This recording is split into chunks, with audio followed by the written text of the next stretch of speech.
大家好，我是卡特妙，今天和大家分享一道用电压锅快速制作莲藕排骨汤。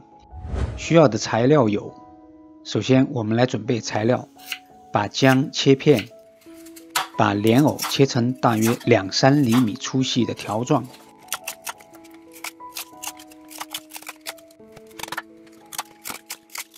接下来开始制作，把穿过水的排骨和莲藕加入电压锅，加入姜片，加水齐平，按下煮汤键。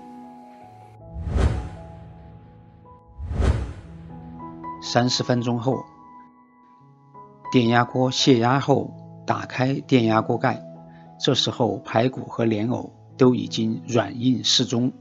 但是您可能也注意到，这时候的汤过于清亮，没有浓郁的感觉。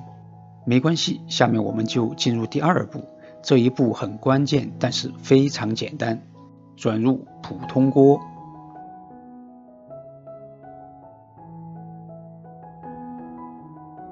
中火继续加热。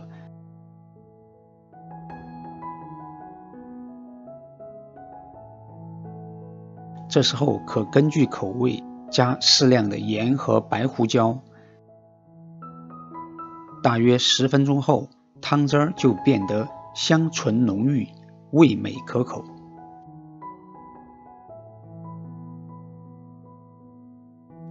这样一道浓郁的莲藕排骨汤就制作完毕。本期的视频就到这儿，感谢您的收看。